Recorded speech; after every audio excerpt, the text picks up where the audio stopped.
Assalamualaikum warahmatullahi wabarakatuh. Halo semuanya, perkenalkan, saya Nafita Cahyani Alfiarti dengan NIM 440141919, Promil Pendidikan Biologi A tahun 2019, Universitas Negeri Semarang. Hari ini saya akan melakukan percobaan digesti.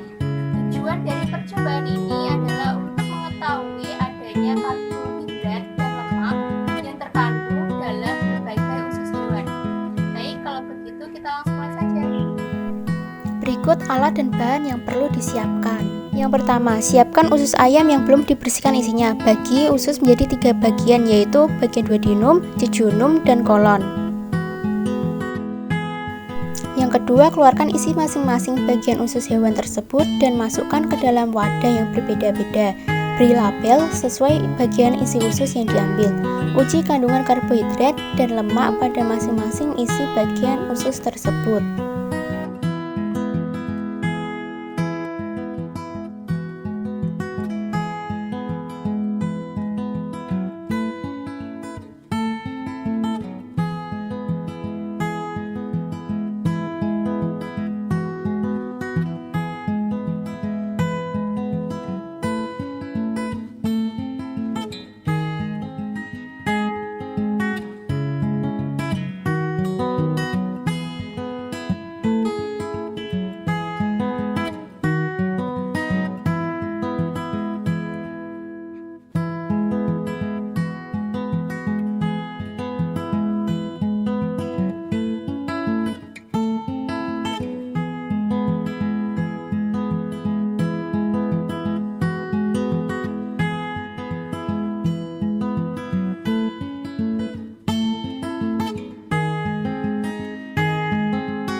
Yang ketiga, untuk uji lemak, gunakan kertas HVS dengan cara mengoleskan isi usus pada kertas HVS dengan luas olesan kira-kira 1 lingkaran koin mata uang 500.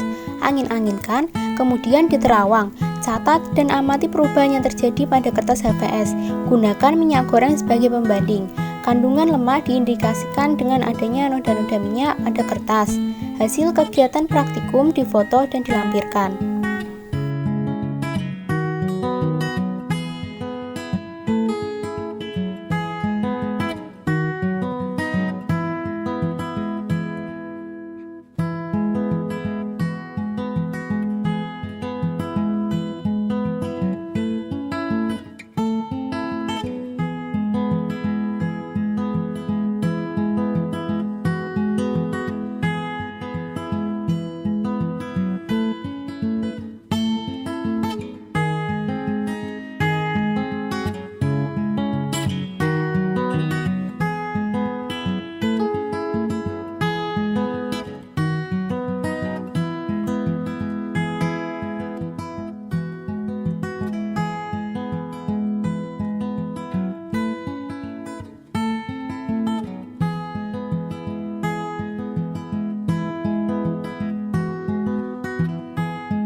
Yang keempat, untuk uji kandungan karbohidrat, gunakan betadin atau yodium. Teteskan minimal 5-10 tetes larutan betadin atau yodium pada isi usus. Gunakan zat makanan yang mengandung karbohidrat, misalnya nasi, sebagai kontrol. Amati dan catat perubahan warna yang terjadi dalam tabel. Hasil kegiatan praktikum kemudian difoto dan juga dilampirkan.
Berikut data pengamatan yang diambil.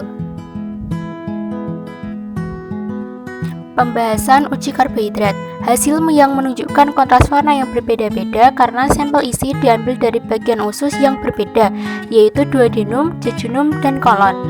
Pada bagian duodenum terjadi pencernaan yang paling aktif dengan proses hidrolisis dari nutrien kasar berupa pati, lemak, dan protein. Duodenum merupakan tempat sekresi enzim dari pankreas dan getah empedu dari hati. Jejunum dan ileum merupakan kelanjutan dari duodenum. Pada bagian ini, proses pencernaan dan penyerapan zat makanan yang belum diselesaikan pada duodenum dilanjutkan sampai tinggal bahan yang tidak dapat dicerna. Ileum merupakan bagian usus halus yang paling banyak melakukan absorpsi. Sepanjang permukaan ileum terdapat banyak vili. Permukaan vili terdapat mikrofili yang berfungsi untuk mengabsorpsi hasil pencernaan. Pakan yang telah diserap dalam usus halus masuk ke dalam kokum. Di dalam terjadi pencernaan secara mikrobiologi karena dalam kokum terdapat mikroba yang mampu membantu pencernaan, terutama pencernaan serat kasar. Usus besar atau disebut juga intestinum crassum merupakan tempat untuk absorpsi air kembali sebelum feses dikeluarkan dari tubuh agar feses menjadi tidak terlalu lembek ataupun tidak terlalu keras sehingga tubuh tidak mengalami dehidrasi.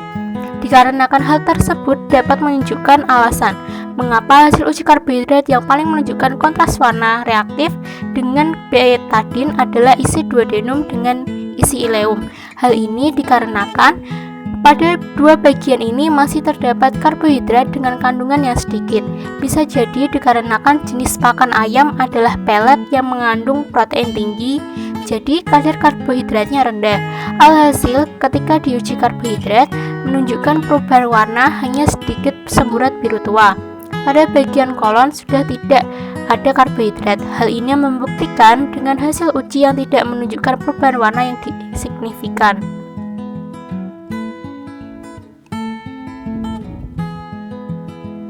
Pembahasan uji lemak. Lemak dapat didegradasi oleh enzim yang mencerna lemak. Oleh sebab itu, tidak ada proses pencernaan yang terjadi dalam lemak sebelum mencapai duodenum. Karena duodenum terdapat enzim pencerna lemak, yaitu enzim lipase yang berasal dari porilipase yang tidak aktif dan diaktifkan oleh enzim kolipase.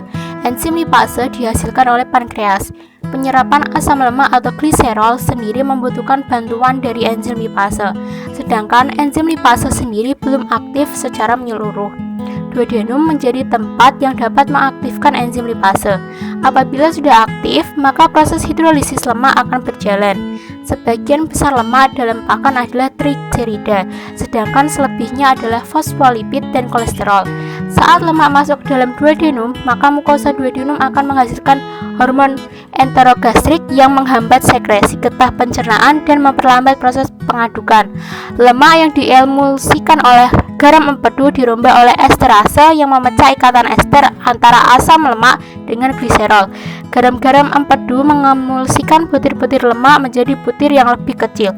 Kemudian dipecah oleh enzim lipase pankreatik menjadi digliserida, monogliserida, asam-asam lemak bebas, dan gliserol. Absorpsi lemak dan asam lemak tidak seperti hasil akhir pencernaan karena zat-zat ini tidak larut dalam air. Penyerapan lemak dilakukan dengan mengkombinasikan dengan garam empedu. Garam empedu dibebaskan dalam sel mukosa dan dipergunakan asam lemak dan gliserol untuk bersenyawa dengan fosfat untuk membentuk fosfolipid. Fosfolipid distabilisasi dengan protein dan dilepaskan dalam sistem getah bening sebagai globul-globul kecil yang disebut kilomikron yang kemudian dibawa ke aliran darah. Kesimpulan, bagian usus yang mengandung karbohidrat adalah duodenum dan ileum, sedangkan bagian usus yang mengandung lemak adalah duodenum dan ileum, dan bagian usus yang sedikit atau tidak mengandung karbohidrat dan lemak adalah kolon. Selain itu, dapat disimpulkan pula bahwa pada bagian duodenum dan jejunum atau ileum terjadi proses pencernaan karbohidrat dan lemak, sedangkan pada bagian kolon hanya ada pencernaan fermentatif serat kasar dengan bantuan mikroba. Terima kasih telah menyaksikan praktikum percobaan digesting. Semoga bermanfaat untuk kalian semua. Wassalamualaikum warahmatullahi wabarakatuh.